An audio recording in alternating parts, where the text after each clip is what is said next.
हमारे शरीर का अंत कर दो। 550 साल पहले एक सूखी टहनी ने कर दिखाया वो जो आज तक किसी ने नहीं देखा। कौन था वो संत जिसके चरणामृत से मृत्यु में जीवन जाग उठा?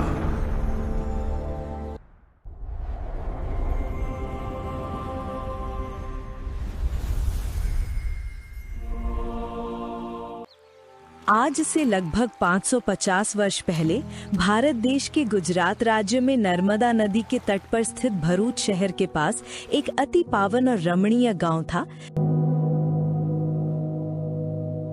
जिसका नाम था शुक्ल तीर्थ। ये गांव अपनी प्राकृतिक सुंदरता और आध्यात्मिक महत्व के लिए जाना जाता था। यहाँ की पवित्र भूमि पर अनेक ऋषि मुनियों ने तपस्या की थी, जिससे इस स्थान पर एक विशेष प्रकार की सात्विक ऊर्जा का वास था।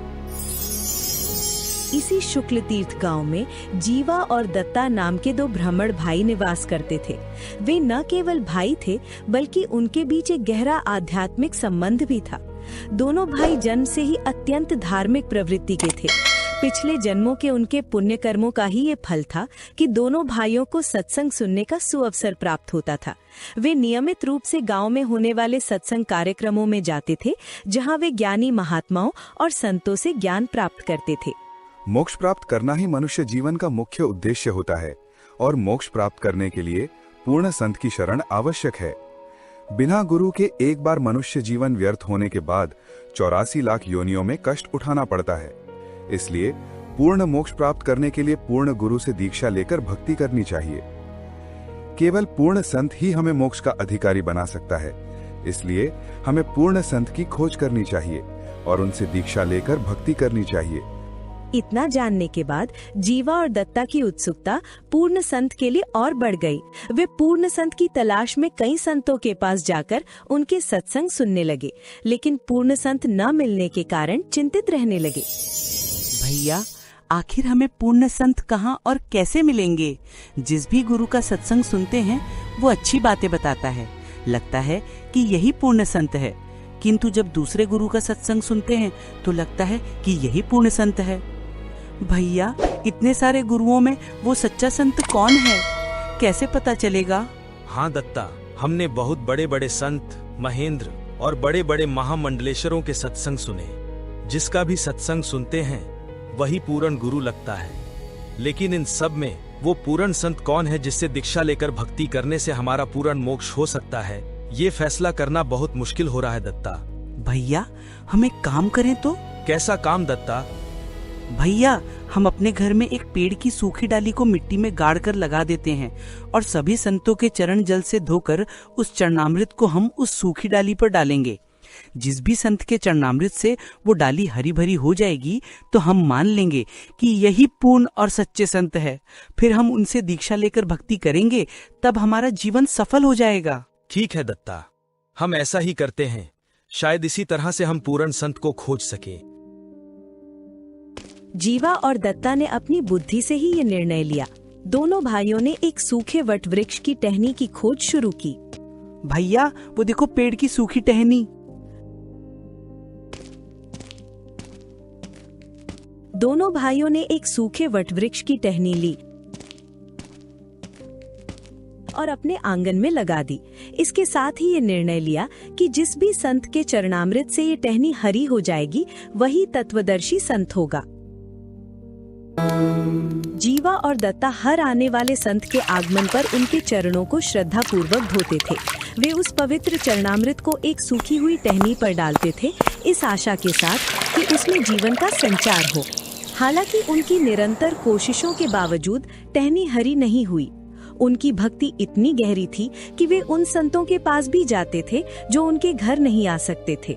वे उन संतों के चरणों का अमृत भी घर लाकर उस निर्जीव टहनी पर डालते थे। दिन, हफ्ते और महीने बीतते गए, लेकिन टहनी अपनी सूखी और बेजान अवस्था में ही रही। भैया, ये टहनी तो हरी भरी हो ही नहीं रही है। कोई बात नहीं दत्ता, मुझे लगता है कि अभी तक हमें जितने भी संत मिले थे वे पूर्ण संत नहीं रहे होंगे। शायद इसी वजह से हमारी ये खोज अभी तक पूरी नहीं हो पाई है। हम दोनों को धैर्य रखना होगा और अपनी खोज जारी रखनी होगी। मुझे विश्वास है कि एक दिन हमें अवश्य ही वो पूर्ण संत मिलेंगे जो हमें हमारे लक्ष्य तक पहुंचाएंगे। 1 वर्ष तक लगातार ये प्रयत्न करने के बाद भी उन्हें कोई पूर्ण संत नहीं मिला। अब तो जीवादत्ता बहुत चिंतित और दुखी रहने लगे। उन्हें बिना गुरु के अपने शरीर के छूट जाने का डर और अफसोस होने लगा। एक दिन दोनों भाई भगवान से प्रार्थना करने लगे। हे भगवान, हमने पूर्ण संत को खोजने की बहुत कोशिश की, परंतु हमें पूर्ण संत अभी तक नहीं मिले। हे भगवान, क्या इस पृथ्वी पर कोई भी पूर्ण संत नहीं है? हे भगवान, पूर्ण संत के बिना हमारा यह कीमती मनुष्य जीवन व्यर्थ हो रहा है। हे परमात्मा, यदि इस समय इस पृथ्वी पर कोई भी पूर्ण संत नहीं है तो हमारे शरीर का अंत कर दो, और हे परमात्मा, हमारे जीवन का जो शेष समय बचा हुआ है उस समय के हिसाब से जब पूर्ण संत पृथ्वी पर आए तब हमें जन्म दे देना। हे परमात्मा, हम पर दया कीजिए। इस तरह दोनों भाई रो रो कर परमात्मा से प्रार्थना करने लगे। कुछ दिन बीतने के बाद अपनी प्यारी आत्माओं के हृदय की पुकार सुनकर पूर्ण परमात्मा कबीर साहिब अपने बच्चों के पास शुक्ल तीर्थ गांव में पहुंच जाते हैं। परमात्मा कबीर साहिब जीवा और दत्ता के घर के बाहर गली में आकर ऐसे खड़े हो जाते हैं मानो किसी का घर खोज रही हों। उस दिन दत्ता बाहर खड़े थे। उन्होंने ज्यों ही कबीर साहिब को गली में खड़े देखा तो देखते ही दत्ता ने कहा, अरे, ये संत कौन खड़े हुए हैं? देखने में तो ये कोई दिव्य पुरुष लग रहे हैं। इनकी मोहिनी सुंदर सूरत को देखकर ही मेरी आत्मा आनंदित हो रही है। क्यों ना मैं इनसे घर के अंदर आने की प्रार्थना करूं, लेकिन पहले भैया से पूछ लेता हूं। दत्ता ने तुरंत अंदर जाकर जीवा को बताया, भैया, बाहर एक ऐसे संत खड़े हैं जिन्हें देखकर ही मेरे रोम रोम पुलकित हो रहे हैं। इतनी प्यारी सुंदर सूरत है कि मैं आनंद से भाव विभोर हो रहा हूँ। भैया, यदि आपकी आज्ञा हो तो उन्हें अंदर बुला लूं? दत्ता, हमने बड़े बड़े महामंडलेश्वरों और जो भी संत महात्मा जहां भी हमें मिले, हमने सबकी परीक्षा की, लेकिन उन सब में हमें कोई भी पूर्ण संत नहीं मिला। अब तो ऐसा लगता है कि इस समय पृथ्वी पर कोई पूर्ण संत है ही नहीं। दत्ता, मेरी इच्छा नहीं है उन्हें बुलाने की। अगर उन्हें बुला भी लाए और टहनी हरी नहीं हुई तो हम और दुखी हो जाएंगे। भैया, लेकिन उन संत को देखकर मैं स्वयं को रोक नहीं पा रहा हूँ। मेरी बहुत इच्छा हो रही है उनको अंदर बुलाने की। दत्ता, अगर आप उन्हें अंदर बुलाना ही चाहते हो तो बुला लो। मैं आपको रोककर आपकी आत्मा को कष्ट नहीं पहुंचाना चाहता। ठीक है भैया। इतना सुनकर दत्ता बाहर गए और कबीर साहिब के चरण पकड़ लिए और उनसे घर चलने के लिए विनम्र निवेदन किया। हे महाराज जी, आप बहुत दूर से आए हुए लग रहे हो। आप थक गए होंगे। ये दास की झोपड़ी है। हे महाराज जी, आप अंदर चलकर थोड़ा विश्राम कर लो। इसी बहाने हमें संतों की सेवा करने का सौभाग्य भी मिल जाएगा। इसलिए हे महाराज जी, आप अंदर चलने की कृपा करिए। अच्छा, ठीक है।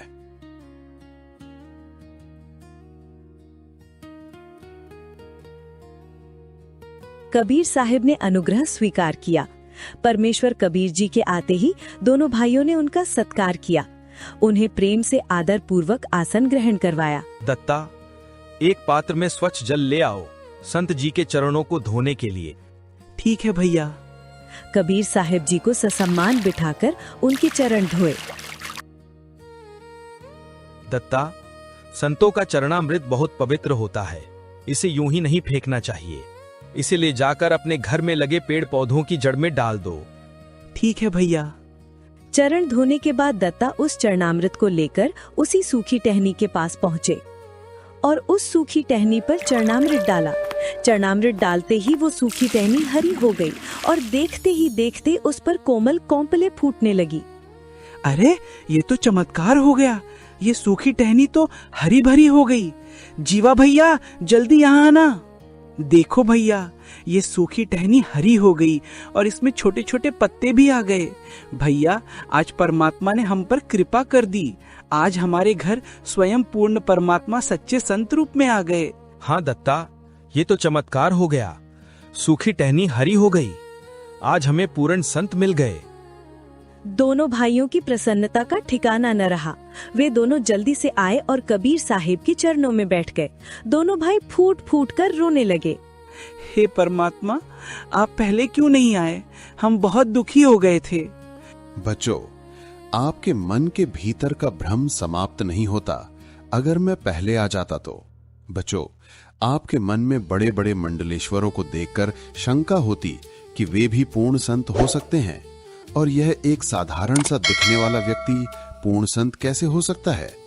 बच्चों, यह शंका आपके मन में रह जाती और आप उन नकली संत महंतों के पास फिर भी जाते रहते तो आपको पूरा लाभ नहीं मिल पाता।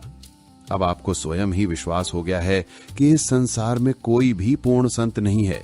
केवल अपने अपने स्वार्थवश ये नकली संत बने बैठे हैं और भोले भाले लोगों का मनुष्य जीवन नष्ट कर रहे हैं। हे परमात्मा, हमें क्षमा कर दो। आप बिल्कुल सही बोल रहे हैं। जब आपको मैंने अंदर आते देखा तो मेरे मन में ये विचार आया कि मैंने इतने बड़े बड़े महामंडलेश्वरों को देखा है, वो पूर्ण संत नहीं थे, तो ये एक साधारण सा दिखने वाला व्यक्ति पूर्ण संत कैसे हो सकता है? हे परमात्मा, मुझे क्षमा कर दीजिए। कोई बात नहीं बच्चों, अब परमात्मा की सच्ची भक्ति करके अपना कल्याण करवाओ। कबीर साहिब ने उन्हें अपना परिचय बताया। उसके बाद जीवा और दत्ता ने परमेश्वर कबीर साहिब से नाम दीक्षा ली। कबीर साहिब ने उन्हें उपदेश दिया। बच्चों, यदि पूर्ण संत पृथ्वी पर नहीं होंगे तो यह संसार खत्म हो जाएगा। पूर्ण परमात्मा सदैव ही तत्वदर्शी संत के रूप में पृथ्वी पर विराजमान रहते हैं। इस तरह कबीर साहिब ने जीवा और दत्ता दोनों का कल्याण किया। दोस्तों, वर्तमान में वो सूखी टहनी जो कबीर परमेश्वर के चरणामृत से हरी हो गई थी, वो सूखी टहनी धीरे धीरे विशाल वटवृक्ष में बदल गई। दोस्तों, कबीर परमेश्वर जी के द्वारा किए गए अनेकों चमत्कारों में से एक ये वटवृक्ष आज भी मौजूद है। वर्तमान में पूर्ण परमेश्वर हरियाणा राज्य की पवित्र भूमि पर महान तत्वदर्शी संत रामपाल जी महाराज के रूप में अवतरित हुए हैं, जिनका उद्देश्य संपूर्ण विश्व का कल्याण करना है। वे पवित्र शास्त्रों से प्रमाणित सच्ची भक्ति प्रदान कर रहे हैं, जिससे समस्त मानव जाति को मुक्ति प्राप्त होगी। ऐसे अमूल्य अवसर किसी को भी नहीं गंवाने चाहिए। ये अनमोल ज्ञान जगत गुरु तत्वदर्शी संत रामपाल जी महाराज के सत्संगों का अंश मात्र है। संपूर्ण आध्यात्मिक ज्ञान के लिए सुनिए संत रामपाल जी महाराज के मंगल प्रवचन। आप संत रामपाल जी महाराज जी के मंगल प्रवचन संत रामपाल जी महाराज एप्लीकेशन पर भी सुन सकते हैं तथा उनके द्वारा लिखी पुस्तकें भी डाउनलोड कर सकते हैं।